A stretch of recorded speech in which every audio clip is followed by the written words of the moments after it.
hot topic of conversation is conditioning, your fitness level within pickleball. Especially people that love to play singles, they got to be in shape. You got to be able to withstand a long tournament weekend, and singles is just a lot more taxing on the system than in doubles or so.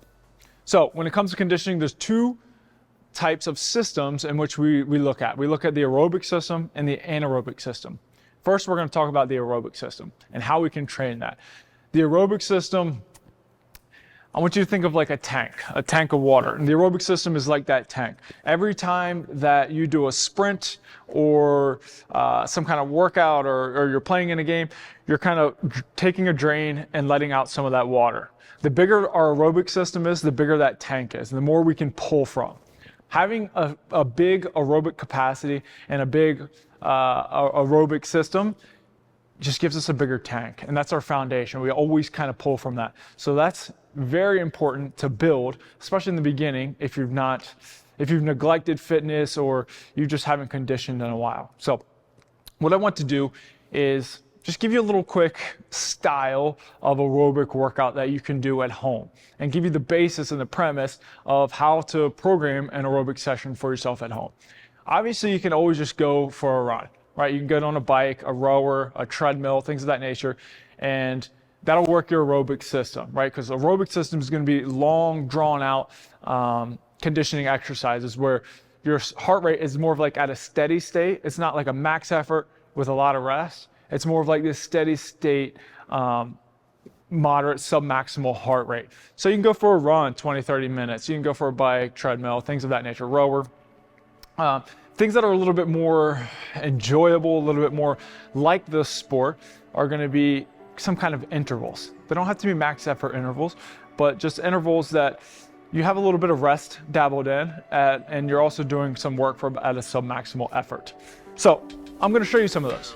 It makes things a little bit more fun. It's not as boring as going out and running for 40 minutes. Some people like that, and if you do, that's phenomenal.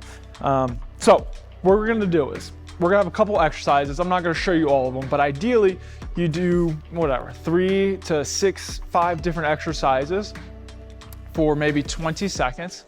And after each exercise, you rest for 20 seconds. And maybe you do 5 to 8 rounds depending on your fitness level at that. So what we're going to do some med ball slams. We're going to take the ball, we're going to slam it for quote unquote 20 seconds. We're going to do 5 to 7 seconds just for demonstration purposes and move to the next exercise. We're going to do med ball slams. Right after those, where she's going to go to this line and we're going to do shuffles. You're going to touch that line with your foot, shuffle as fast as possible to the center line, back and forth for quote unquote 20 seconds, about 5 to 10. Then we're going to do some kettlebell swings. Right, this is a great kind of power exercise, but when you do it for a while, it can be used as conditioning. Kettlebell swings, right? It's a hinging movement where I stick my butt out, I'm swinging the bell, 20 seconds there. We're gonna do these 3 exercises back to back, 20 seconds on, 20 seconds off. What I want you to understand with aerobic training is that modality isn't the most important thing here, right? Whether we're doing burpees or we're doing hill sprints, it's not as important as we need to look at the heart. We need to know where your heart rate is. That's what's most important, understanding that. So our goal is to keep that heart rate at a submaximal effort. So that's why we'll have a little bit of rest in between. Our goal is duration. We want to go for a long time. We're not going to right now, don't worry, but we want to go for a long time. So let's do it. Let's start. So we're going to start with slams, shuffles, and then kettlebell swings. On my go. You ready? Med ball slams, you're gonna pick the med ball up, slam it as hard as possible. Ready? Let's go. Yep, keep going. She's slamming, she's going hard as possible. She hits the 20-second mark. She relaxes for a second. She's gonna rest for 20 seconds, right? She just went for a long time. She's got her heart rate up. Now, that rest of 20 seconds, resting for 20 seconds is going to bring the heart rate down, and then we're going to elevate it back up with our shuffles. So let's do the shuffles. Ready, go.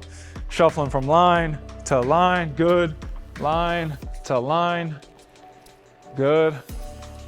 And back, relax. She hit the 20-second mark. We elevated the heart rate up nice and high. Now we're letting it come back down. So we're going on these nice little spikes, these ups and downs, but still kind of keeping it at that submaximal effort. Last exercise, kettlebell swings. Ready? and begin. Boom. Big full extension of the hips up the top.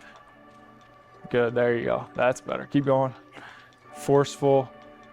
Almost at 20 seconds already. Relax. So you can set that down. Remember our goal, sub-maximal heart rate for longer periods of time. If you're novice, if you're new, if you've not been conditioning for a while, start at maybe 2, 3, 4 rounds. If you're getting better at this, let's start adding rounds. Let's start adding duration. Our goal is to go for a long time. Once you hit like that 40-minute mark, then we can start to really progress.